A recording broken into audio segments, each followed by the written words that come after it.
Hello students. तो आज मैं आपको एक्सप्लेनेशन देने वाला हूँ साइंस का chapter number 2 nutrition in animal. इसके आगे हम लोगों ने चैप्टर देखा था, उसमें भी हम लोगों ने ऑलरेडी न्यूट्रिशन के बारे में देखा हुआ था कि न्यूट्रिशन क्या होता है, हमको कहाँ कहाँ से न्यूट्रिशन मिलता है। अब आज के जो चैप्टर में है वो हमको किसके बारे में न्यूट्रिशन देखना है, एनिमल्स का न्यूट्रिशन। कि जैसे कि हम लोग हमारी ह्यूमन बॉडी, हम लोग खाना खाते हैं, पानी पी रहे हैं, ये सब चीज़ों से हमको जैसे एनर्जी मिलती है वैसे ही एनिमल्स को भी कहाँ कहाँ से न्यूट्रिशन मिलता है, उनको भी अपनी बॉडी को मेंटेन करने के लिए एनर्जी कहाँ से मिलती है। तो उसके रिगार्डिंग ये पूरा चैप्टर है। तो आज आपको मैं इसका एक्सप्लेनेशन देने वाला हूँ।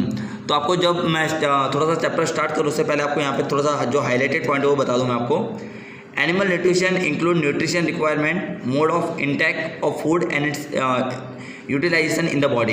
यानी जैसे कि हम लोग को हमारी बॉडी को अगर मेंटेन करना हो तो हमको क्या करना पड़ता है, न्यूट्रिशन लेना पड़ता है, जो हमको कहाँ से मिलता है, फूड में से।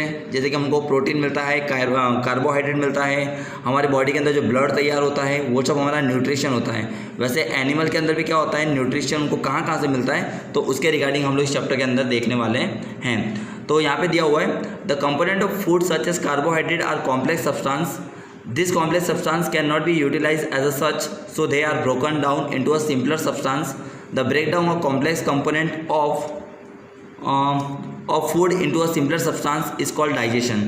आई थिंक हमारे बॉडी के अंदर हम लोग भी जब खाना खाते हैं तो फूड पार्टिकल्स हमारी बॉडी के अंदर क्या होते हैं, अंदर जाने के बाद छोटे छोटे पार्ट में डिवाइड हो जाते हैं। और छोटे छोटे पार्ट में डिवाइड होने के बाद हर एक जो फूड का जो पार्टिकल्स होते हैं वो हमारी बॉडी के अलग अलग पोर्शन में जाते हैं। जैसे कि हम लोग ह्यूमन अगर खाना खाते हैं तो हमारी बॉडी के अंदर कहाँ जाता है, स्मॉल इंटेस्टाइन होता है, लार्ज इंटेस्टाइन होता है हमारे इस बॉडी के अंदर। इसी तरह एनिमल के अंदर भी क्या आते हैं, अलग अलग इंटेस्टाइन आते हैं जहाँ पे उनका खाना क्या होता है, डाइजेशन होता है। ओके, चलिए देखते हैं फिर आगे different ways of taking food. अब ये एनिमल्स जो हैं वो अपना खाना कहाँ से लेते हैं, तो the mode of taking food into the body varies in a different organism. Bees and a hummingbird suck the nectar of a plant. Infant of a human and any other feed on a mother's milk. दिया हुआ है आपको कि जैसे बहुत सारे animals हैं, बहुत सारे बर्ड्स हैं, बहुत सारे बीज हैं। जैसे आप लोगों ने देखा होगा B and humming birds suck the nectar of plant, जो कहाँ से अपना खाना तैयार करते हैं, प्लांट्स के अंदर से।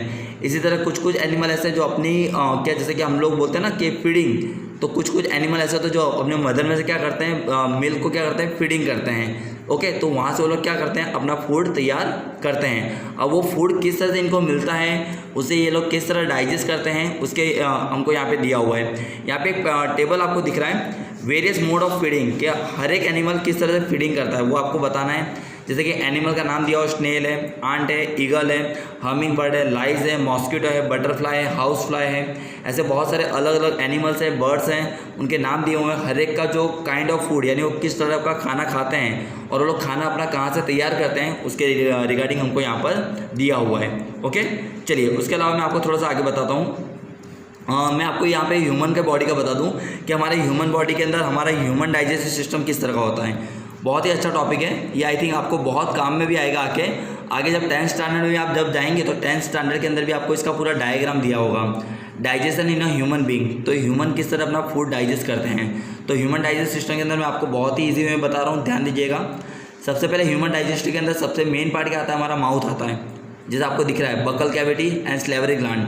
यानी हमारे जब भी हम लोग कोई भी खाना खाते हैं तो हम लोग क्या करते हैं, माउथ से उसको खाने को अंदर एंटर करते हैं। हमारे माउथ के अंदर क्या होते हैं, टीथ होते हैं जो खाने को क्या करते हैं, अलग अलग छोटे छोटे पार्ट में डिवाइड करते हैं। उसके बाद क्या होता है, अंदर बॉडी के अंदर सलाइवा होता है। सलाइवा यानी जिसको हम लोग क्या बोलते हैं, थूक बोलते हैं हिंदी और गुजराती में हम लोग। वो क्या करता है, हमारे खाने को क्या करता है, थोड़ा सा सॉफ्ट बनाता है। उसके बाद ये हमारा खाना जो है वो कहाँ से, एसोफेगस यानी जिसको अन्न नली बोलते हैं, यानी एसोफेगस से हमारा खाना कहाँ जाता है, अंदर की ओर जाता है। उसके बाद स्टमक आता है, लीवर है, गाल ब्लैडर है, पैंक्रियाज है, स्मॉल इंटेस्टाइन है, लार्ज इंटेस्टाइन है, फिर एनस दिया हुआ है। इस तरह की आपको प्रोसेस यहाँ पर दी हुई है। तो हम लोग जब खाना खाते हैं तो स्टमक, उसके अंदर पैंक्रियाज होता है। पैंक्रियाज के अंदर हमारी बॉडी के अंदर बहुत सारे एसिड होते हैं। आप लोगों ने कभी कभी देखा है, पता है ना, जब आप कुछ ज़्यादा खाना खा लेते हो, ओवर ईटिंग करते हैं, तो हमको क्या बोलते हैं ना हम लोग, एसिडिटी हो जाती है। यानी जैसे खट्टी, आई थिंक हम लोग बोलते हैं डकार आती है, तो वो सब जो आने का रीज़न क्या होता है, पैंक्रियाज के अंदर एसिड होता है, उसके कारण ये प्रॉब्लम होती है। और ये एसिड क्यों रखा होता है, हमारे खाने को इजीली डाइजेस्ट करने के लिए, कि अगर हमारे खाने के अंदर कभी कोई बैक्टीरिया ना आ जाए, अगर कोई बैक्टीरिया अगर आ जाता है तो उसको किल करने का काम कौन, पैंक्रियाज और ये सब लोग किया करते हैं। अब मैं आपको बहुत एक इंपॉर्टेंट टॉपिक बताने जा रहा हूँ कि हम लोग जब भी खाना खाते हैं तो सबसे पहले हमारा जो फूड है वो सबसे पहले कहाँ जाता है, स्मॉल इंटेस्टाइन में। यानी हमारा जो भी खाना होता है वो सबसे पहले स्मॉल इंटेस्टाइन के अंदर 3 घंटे तक हमारा खाना वहाँ पे रहता है। 3 घंटे तक पूरा फूड वहाँ पे रहने के बाद डाइजेस्ट होने के बाद अगर जो फूड बाकी रह जाता है फिर वो कहाँ पे जाता है, लार्ज इंटेस्टाइन में। और लार्ज इंटेस्टाइन में जाने के बाद उसका क्या होता है, पूरा प्रोसेस होता है। और ये पूरी प्रोसेस खत्म होने के बाद एनस, जहाँ से हमारा फूड क्या हो जाता है, हमारी बॉडी से बाहर एक्सट्रैक्ट हो जाता है। तो इस तरह पूरे ह्यूमन डाइजेस्टिव प्रोसेस क्या होती है, काम करती है। तो ये आपको एग्जाम के अंदर पूरा डायग्राम के साथ जनरली क्वेश्चन पूछा जा सकता है। ओके, चलिए, तो आपको ये मुझे लग रहा है आपको बहुत ईजी वे में क्लियर हो चुका होगा। उसके अलावा यहाँ पे दिया हुआ था माउथ है ना, बकल कैविटी, और ये अब क्या होता है देख लेते हैं। Food is taken into the body through the mouth. The process of taking food into the body is called ingestion. हम लोग जो खाने को अंदर बॉडी के अंदर एंटर करते हैं उस प्रोसेस को इंजेशन कहा जाता है। We chew the food with the teeth. हम लोग क्या करते हैं, फिर हमारे दांतों से क्या करते हैं, खाने को चबाते हैं, उसको ब्रेक करते हैं, उसके बाद वो क्या हो जाता है, अंदर दिया हुआ है। इस tooth is rooted in a separate socket. हमारे जो टीथ हैं वो अलग अलग सॉकेट में, आप लोगों ने देखा होगा जनरली टीथ के अंदर क्या होता है, बीच में आपको लेयर दिखाई देते हैं, बीच में आपको गैप दिखाई देता है, वो क्या होते हैं, अलग अलग सॉकेट्स होते हैं। In the germs our teeth वेराई in appearance and perform different function. और हर एक टीथ का हमारे क्या होता है, काम अलग अलग होता है। जैसे कि आप लोग जब खाना खाते हो तो खाना खाते टाइम हमारे अंदर का जो इनर पार्ट होता है ना, हमारा जो च्यू, यानी हम लोग बोलते हैं ना कि हमारा जो जबड़ा होता है, यानी उसका जो पीछे का भाग होता है, वो जनरली क्या करता है, हमारे खाने को जनरली आप लोग जब कभी खाना खाते हो तो आप लोग हमेशा कहाँ से आपके खाने को चबाते हो, यानी जनरली आपने जो बाइट करी होगी, बाइट जनरली आप कहाँ पे करते हो, आप लोग हमेशा पीछे के जो टीथ से करते हो।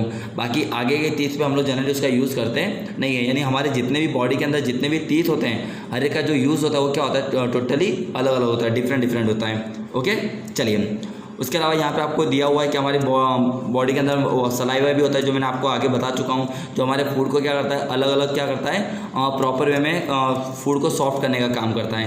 यानी ये पूरा आपको वही डिस्क्रिप्शन पूरा दिया हुआ है जो मैंने आपको आगे बताया था। उसके अलावा हमारी बॉडी के अंदर क्या होता है, स्टार्च भी होता है। यानी the saliva breaks down the starch into a sugar the tongue. यानी जनरली हमारी बॉडी के अंदर जो स्टार्च होता है वो हमारी बॉडी को अलग एनर्जी देने का काम करता है। कि जैसे अगर हमको कभी भी कोई एनर्जी की ज़रूरत पड़े तो हमारी बॉडी के अंदर अलग से क्या होता है, स्टार्च होता है, जो हमारी बॉडी को क्या करता है, एनर्जी प्रोवाइड करता है।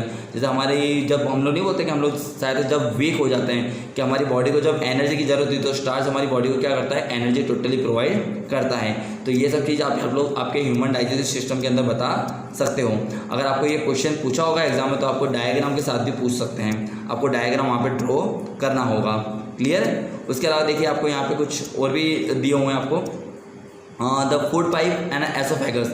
ये भी आपको मैं बता दूं कि फूड पाइप का क्या यूज़ होता है। तो ये भी मैंने आपको ह्यूमन डाइजेशन में बताया था कि हम लोग जब भी खाना खाते हैं तो सबसे पहले हमारा खाना कहाँ से, फूड पाइप से ट्रांसफ़र होता है, यानी जिसको हम लोग एसोफेगस बोलते हैं। ओके, वहाँ से ट्रांसफ़र होने के बाद फूड क्या होता है, अंदर एंटर होता है इंटेस्टाइन में। आई थिंक मैंने आपको जो सभी यूज़ बता दिए उन्हीं का सभी को आपको यहाँ पे अलग अलग यूज़ दिया हुआ है कि स्टमक में क्या रहता है, स्मॉल इंटेस्टाइन में किस तरह रहता है, तो वो तो मैं आपको पहले ही यूज़ बता चुका हूँ कि स्टमक से क्या होता है, स्टमक के अंदर अलग अलग पार्ट आते हैं और स्टमक क्या करता है, हर एक का जो फूड होता है फूड को क्या करता है, अलग अलग पार्ट में भेजने का काम करता है। तो सबसे पहले हमारा जो फूड है वो स्मॉल इंटेस्टाइन में रहता है। 3 घंटे तक हमारा जो फूड है वो स्मॉल इंटेस्टाइन में रहने के बाद जैसे वो डाइजेस्ट नहीं होता है, यानी कुछ ऐसा फूड होता है जो डाइजेस्ट बिना रह जाता है, वो कहाँ जाता है, फिर लार्ज इंटेस्टाइन में। वहाँ पे जाने के बाद पूरी प्रोसेस होने के बाद हम लोग बोलते हैं कि हमारी जो भी पूरी प्रोसेस है, कि हमारी जो फूड की पूरी प्रोसेस है उसके बाद जाके कंप्लीट होती है। और उसके बाद जब एनस है, एनस से हमारी बॉडी में से वो फूड क्या आ जाता है, बाहर आ जाता है।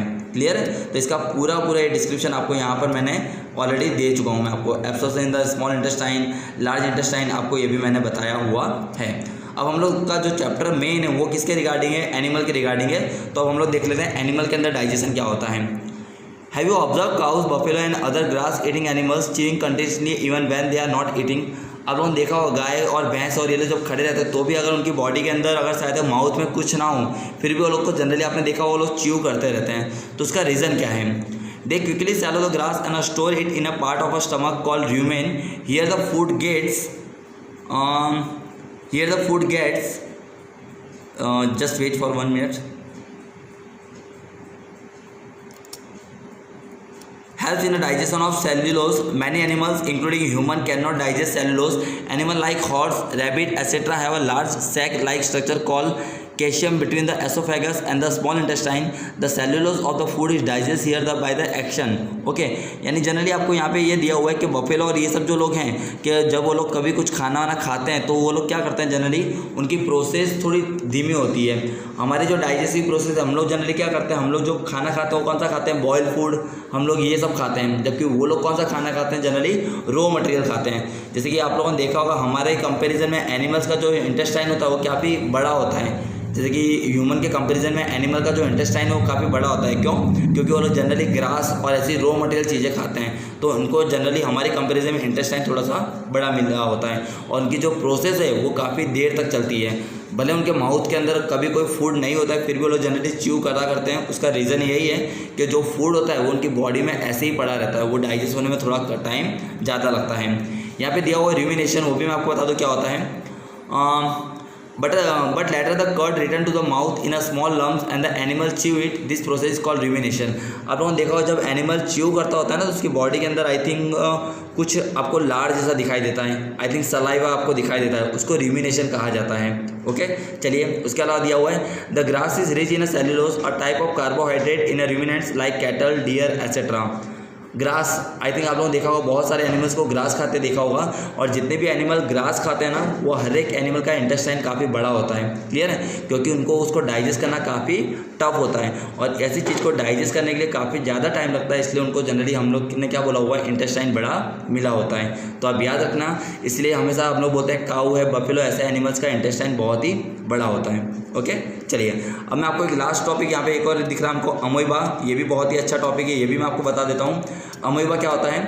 अमोइबा का देखिए आपको यहाँ पे सेब दिख रहा है। Amoeba is a one kind of vegetation, ये एक प्रकार का वेजिटेशन है। ओके, जो प्लांट्स के अंदर यानी हम लोग जनरली अमोइबा यानी हम लोग क्या बोल रहे हैं कि एक एनिमल के टाइप ही लेते हैं, उसका भी इस तरह का प्रोसेस होता है। उसके अंदर न्यूक्लियस, सुडोपोडियम, फूड पार्टिकल्स, ये सब चीज़ें आपको उसके अंदर दिखाई दे रही होगी। ओके, तो ये भी क्या होता है, इसी टाइप का एक वर्किंग करता है। यानी अमोइबा यानी एक प्रकार का एनिमल के अंदर ले सकते हैं कि जो भी अपना खाना जो बनाता है तो अपना खाने का जो उसकी पूरी प्रोसेस है वो किस तरह करता है वो आपको यहाँ पे डायग्राम में दिया हुआ है। यानी अमोइबा के अंदर भी ये बहुत सारी चीज़ें ऐसी आया करती हैं। क्लियर है? जिसके बारे में आप थोड़ा सा डिस्क्रिप्शन बाद में मैं आपको पूरा बताने वाला भी हूँ लेक्चर के अंदर। ओके, चलिए तो उसके अंदर अमोइबा के अंदर देखिए आपको यहाँ पे दिखाई दे रहा होगा, Amoeba feeds on a small microscopic organism. When it sends food, it pushes out a pseudopodia around the food particle.